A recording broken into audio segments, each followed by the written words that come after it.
Hey, what's good, everybody? It's your boy Agent P of the GLP here to give you guys your Nuggets talk recap of IST 3 in season tournament game 3 between the Pelicans and the Nuggets. Pelicans came in 1-1, actually had the best point differential of the group at a plus 14, and Denver came in with a point differential at plus 9, but they were 2-0 in the group, so they're leading the group at the end of this stage up to this point.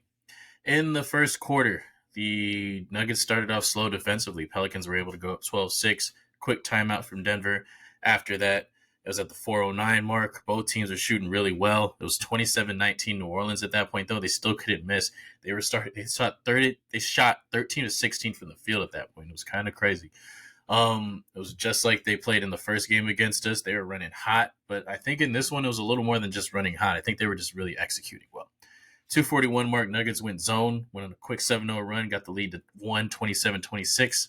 New Orleans was able to come back, and they kept their hot chewing going, up 36-28 after one. In the second quarter, New Orleans still could not be stopped. The bench unit came in for Denver, and they were really trying to scrap and figure stuff out. Offensively, it was clunky. Defensively, they couldn't get any stops. It was 47-33 after 4 minutes. Jokic came into the game, and he scored 9 straight points to cut the lead to 9, 56-47. New Orleans went on another run after that, and then they were up 69-53 at the half. They shot 62% from the field in the first half. Denver wasn't shooting bad. They shot 52%, but New Orleans was just really executing well. And like I said, I didn't think this was like last game when Jordan Hawkins hit like 6 threes and nobody could miss from New Orleans in the first half. This time they couldn't miss, but it was more off the way they were executing. Valanciunas had 17 at the half. Zion led the way with 21 points at the half. Brandon Ingram had 15. A lot of guys were contributing well for New Orleans, and they went 6-12 for the three-point line. Denver was only 3 of 16. New Orleans was also 7-11 from the free throw line. Denver only took 5 trips, and they were 2 for 5. Third quarter, halfway through the third, it looked like this game was really going to be over. New Orleans was still executing at a high level. They were up 84-67, and all of a sudden, something just clicked for Denver. They went on a 13-2 run at the 3:42 mark and ended up cutting the lead to single digits, 86-77. Najee Marshall, for some reason, who's a 30% three-point shooter last year, hit 3 threes in the span of like 90 seconds, and they kept the Nuggets' comeback attempt at bay for the moment, and they went up 95-86 to end the third. Fourth quarter, Nuggets started the quarter well. They cut the lead to 3. At the 8:41 mark, both teams were kind of just – it looked like a timeout was needed because both of them were just having terrible offensive possessions back to back to back. And finally, a Dyson Daniels and one attempt got it to 97-92. 3:39 mark, Denver was only down 1. A foul got challenged on Aaron Gordon as Zion was driving. They said he caught him with his right hand. It was whatever. I didn't think it was that big of a deal, but that's what they called. And after that, Denver went on 3 straight possessions where they just went empty. Misplayed an offensive rebound on a free throw as well. And at that point, New Orleans was up 111-102 with 150 left. But the Nuggets being the Nuggets, still executing well, found a way to get this to be a 3-point game, man. It was 110-113, and they had a chance to tie. But then they had 3 straight shots at a 3-point attempt to tie the game. It was kind of unnecessary because they took the first 3 with 26 seconds left. They could have got the ball to Jokic inside, but they decided to just shoot these threes. 2 additional offensive rebounds got them those 3 attempts, but they missed all of them. It was AG, KCP, and Reggie Jackson taking those shots, bricked all 3. And then New Orleans was able to get the ball and escape, made a couple free throws from Herb Jones, and they won the game 115-110. Now, the updated group standings, Denver is at the top, but technically not anymore. They're 2-1, just like New Orleans is 2-1. But because point differential is now playing a factor in these things, New Orleans has the higher point differential at this point. Denver's point differential has now been cut to 2, and New Orleans has been shot up back to 14. So New Orleans is looking good, man. If they win their last game and they win it comfortably, then they might be the winners of this group, and Denver might have to rely on being a wild card and beating Houston in order to get out of this group. This is why it would have been nice to get this one, because that would have been almost a clincher to go up 3-0 in this group and potentially not have to worry about that last game. But now last game definitely comes into play. I told you guys last time we're not going to be calling this a headline anymore. It's just going to be part of its own. It's going to be its own segment. What did Nikola Jokic do tonight? Tonight, he was incredible, man. 26 points, 16 rebounds, and a league high so far this year, 18 assists in this game. Which is, it's funny to think about because Denver did shoot okay in this game. They ended up being right at 50% for this one. But there were long stretches for this team where offensively, even with Jokic on the court, it just didn't look good. It just didn't look like we were executing at a high level that they normally are. New Orleans it was probably because New Orleans on their end was just shooting so well and executing so well. It's hard to get out in transition. It's hard to get into your offense when you're constantly taking the ball out of the net and having to create every single time. So that had to affect their offense a little bit. But overall, Jokic was still great. 10 to 20 from the field. So inside the three, this is where we will have a slight criticism of Jokic just for tonight. So 10 of 20 from the field overall. So obviously that's good, 50%. But he was 1 of 8 from the 3-point line. So you're looking at 9 of 12 from inside the arc and 1 of 8 outside of it. So Jokic has had these moments where he just puts up a lot of threes. And overall, in terms of my critique on it, I like that Jokic is taking more threes. He's a good shooter. You want him to see him take more threes because this is an offense that outside of KCP and Michael Porter, right now without Jamal out there, there's not going to be a lot of threes coming from this team. So you want to see Jokic take a couple more. But so far, he was shooting 32% going into this game from three, and now that percentage is going to dip below 30%. So, like I said, I'm not concerned, but if the 3-point attempts are going to start going up, you want to see him start obviously knocking down a couple more with those attempts rising. So not a big criticism of Jokic tonight. Another triple-double, man. Just him continuing to – every time he had the ball and scored tonight, it was just like so calm. It was just like, hey, there's so much chaos happening, but when Jokic got the ball, threw it up at a floater, a hook shot, a layup, it just felt so calm. And he continues to be the best player in the world. 18 assists, man, is incredible feat for him. Not his career high because he's had, I believe, a 20 assist a game in his career. But he's still operating at a high level. Wake up, Jay Williams. He's the MVP, not Jason Tatum or Kevin Durant, which was horrendous for him to say. That made no sense. But let's get into the headline, Joe. Christian Braun. We got to shout out Christian Braun because he had a career night. I shouted him out last game, and he gets the first level of the headlines tonight because he had a career evening. 25 points on 11-19 from the field and 3 of 5 from the 3-point arc, man. Chipped in 9 rebounds and 3 assists. Christian Braun was Christian Braun tonight with offense. He was incredible, like he is always on the defensive end, hustling around, making big plays that way. But offensively tonight, he was just very confident. He was putting his head down, getting to the basket, finishing strong. He had a couple of and ones in this game. And the 3-point shot was falling. And it wasn't just like, I'm just putting these up because I'm open. I'm putting these up because I'm open and I'm confident I'm going to make them. And it was nice to see that in the last game, he had that confidence in him. And it's nice to see that it carried over into this one.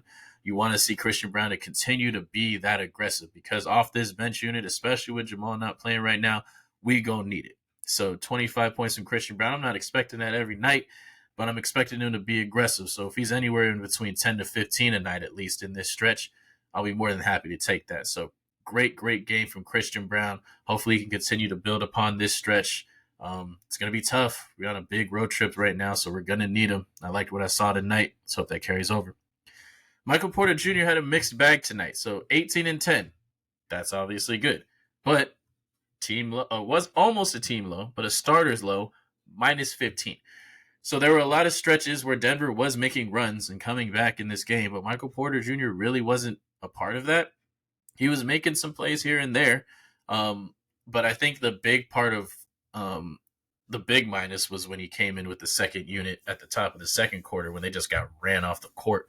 But he was also there when the starters came in the second quarter and they got ran off the court too. So it's not all on MPJ, but my critique for him in this one was the moments where Jokic is on the bench and they're trying to figure out what to do offensively. I want Michael Porter to be more assertive.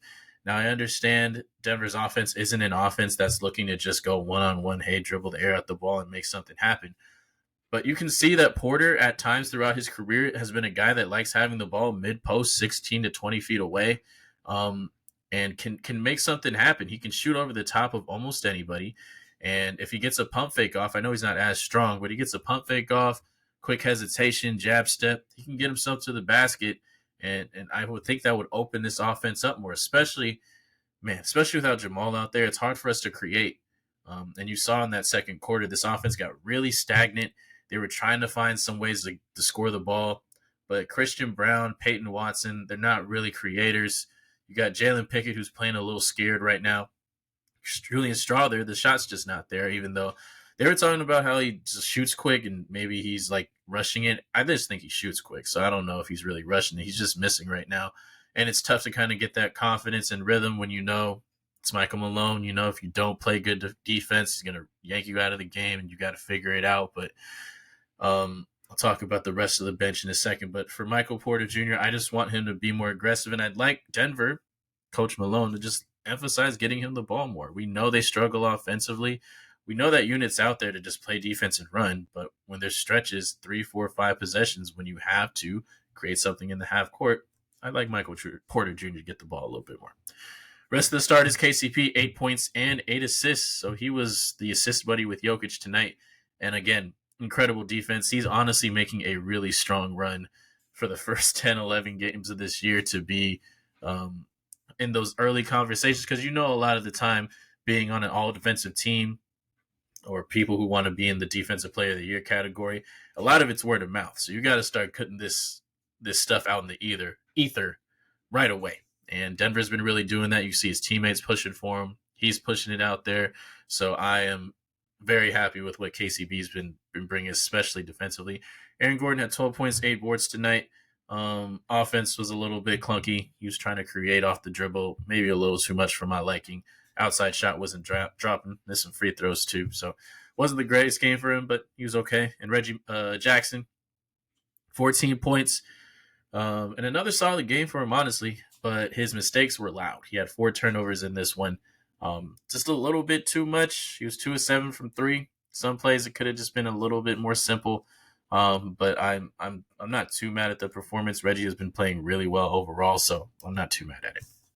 The bench, we gotta get, unfortunately, to this bench, man. So Christian Brown with his career night. Besides him, the rest of the bench had a total of 5 points.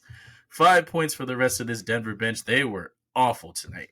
Julian Strawther, I know he meant well, but his energy was just directed in all the wrong ways tonight. He was trying to, I think, overcommit. He was trying to overshow, and that resulted in him having a foul in the front court for no reason off of an offensive board and trying to catch up with Matt Ryan, who was open on a 3. He ends up fouling him on a 4-point play.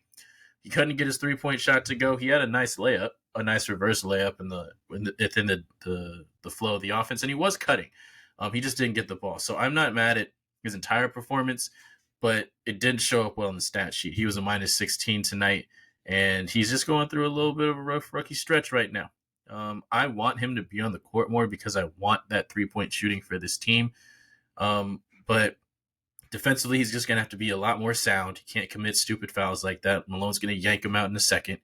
And he's got to take advantage of his 3-point opportunities. That's it. It's like we talk about with Michael Porter Jr. He is a career 40+% 3-point shooter right now, and he's shooting below that. Michael Porter Jr. value goes up immensely when he makes those shots. So will happen for Julian Strawther. This was only a 5-point game, only a 3-point game with 26 seconds left. So Julian takes advantage of his opportunities. We might have a different story here. So Jalen Pickett, he's just out there kind of playing scared right now, scared to make mistake basketball right now. I want him to be more aggressive. He had a lot of opportunities to come off the catch and just shoot, pull up and just shoot. He did it once, which I was happy with, but he can play mate. And I just want it. Man, I'm stumbling right now, but I just want him to realize like he doesn't, because the coaching staff probably tells him, but hey, man, you're in the game for a reason. You've been selected by us for a reason. I want you to play make and shoot when you're open. And if there's moments to get and if you don't do either, just get Jokic the ball and we'll figure everything else from there. But be aggressive to do what you do well And then if it doesn't work, get Jokic the ball if you're playing with him. If not, be aggressive to play, make and score, move the ball around. Right now, he's just playing a little bit too much of, I don't want to make a mistake out there. I need him to be more aggressive if he's going to be on the court here. Today was another just okay-ish performance. Zeke Naji was awful. He was terrible. Came in the game had 2 turnovers and just was weak. I don't know what to do with Zeke, man. I know he's playing out of position, but he doesn't really finish well around the rim. His best asset is that he's a really good defender in terms of switching. But a lot of times he's playing against guys who are just smaller.